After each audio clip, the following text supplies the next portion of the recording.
This is a sports catastrophe production.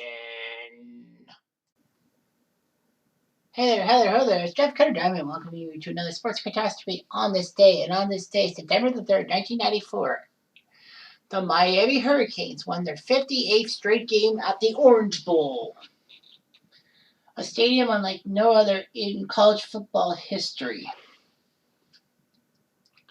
So a lot of people say, well, you mean the Orange Bowl Stadium, like where they played the Orange Bowl? Yeah, they did for a while. Well, it was the Miami Orange Bowl. This stadium was first opened in 1937, and it lasted until 2008. It was located in the Little Havana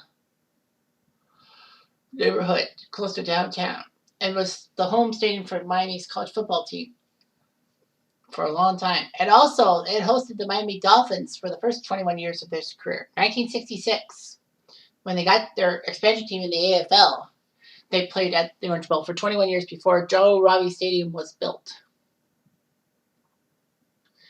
Florida International would have to play at the Orange Bowl because their on-campus venue went under expansion.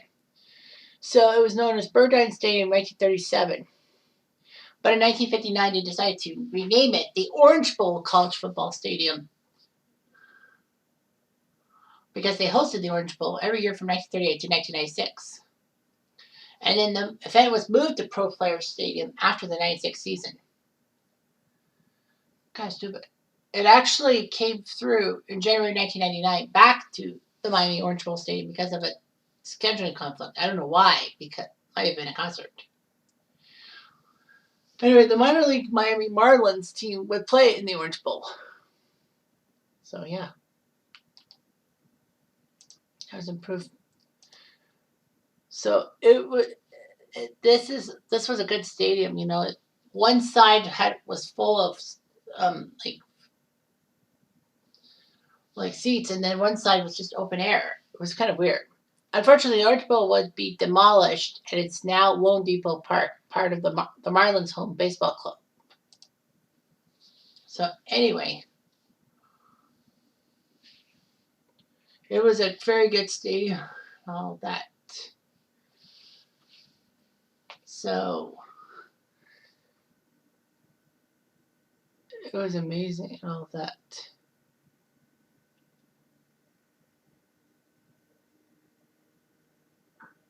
Yeah, good old flipper.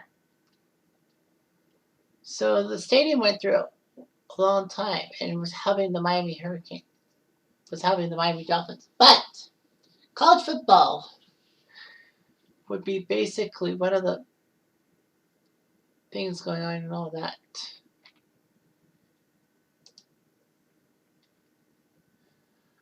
Yep, between 1985 and 1994, the Miami Hurricanes didn't lose one game at the Orange Bowl Stadium. They were outbanded by the Washington Huskies.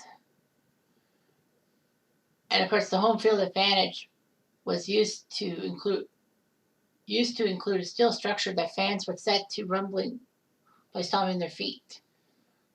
And concrete reinforcements silenced the rumble in the stadium's later years.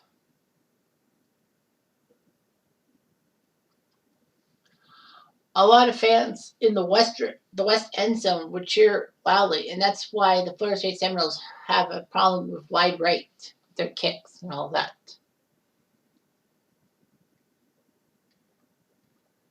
So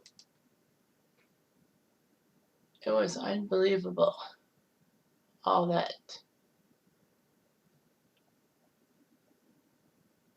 The city of Miami wanted to renovate the stadium, but they decided to have to keep focusing on the Marlins staying in town, forcing the Hurricanes to threaten to move to Dolphin/Hard Rock Stadium. The plan to renovate the stadium was not in place within 45 days.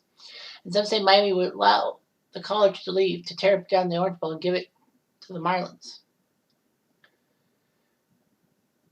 So anyway, Hurricane fans were not too happy with the fact that, you know, the Hurricanes had to move out of the Orange Bowl Stadium. All that.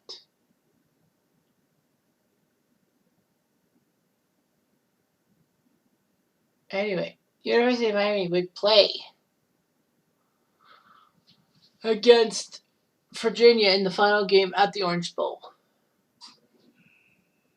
But they would lose 48-0 to Virginia in front of an ESPN audience.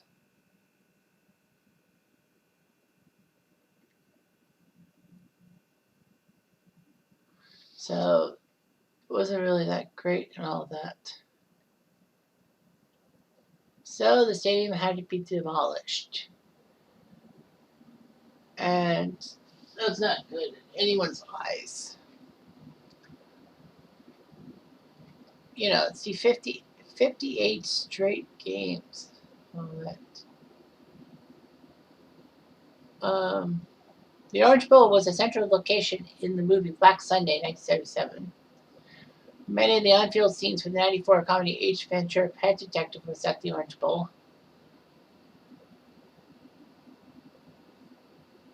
A scene from Smoking the Bandit 2 was at the Orange Bowl. The video game Driver 3, the main character can enter the ground in the stands in the Orange Bowl when he finds an enemy to defeat. And the Orange Bowl was where Any Given Sunday was shot. So that's amazing. Yeah, the Orange Bowl had to be played at the Miami Orange Bowl and not at Pro Player because the Dolphins were at home for a wild card. So yeah, so that was about it. But yeah, you gotta look at the winning streaks at home. Miami winning 58 of them, which was amazing. And the record broke on.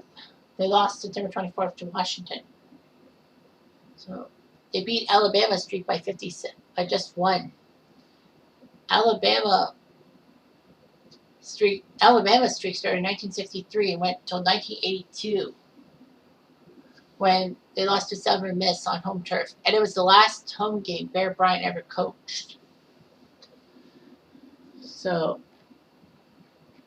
this was amazing. Harvard's longest streak. Harvard had a streak of 57 from 63 to 82, but of course, that's mostly in the Ivy League. Michigan had a 50-game winning streak on home turf between 1901 and 1907. Texas had a 42-game winning streak from 68 to 76. In more recent times, Florida State had 37 from 92 to 2001, and Marshall had 33 from 95 to 2000. So yeah, the Miami Orange Bowl was where the Legends played, and it was nice seeing the stadium in many playoff things for the Miami Dolphins and all that. But yeah, the Orange Bowl is a traditional bowl game and played at the Miami Orange Bowl. One of the greatest games ever in college football history was played for the 1984 title between Miami and Nebraska. Nebraska rolled over their opponents every freaking time, and Miami didn't really have much of a chance. As it's seen, Nebraska decided to go for a 2-point convert instead of kicking the point after for a tie. Remember, overtime wasn't introduced until 96. So basically, Nebraska went for it and failed miserably. Miami won the national championship that year. So yeah. Oh yeah, I forgot about the Rocket Ishmael and the fact that he had a touchdown called back because of a phantom clipping call. That should not have been a penalty in the first place. That would have given Notre Dame the championship over Colorado in 1991. But them's the breaks, I guess. Anyway, I'm Jeff Sutton. Adieu.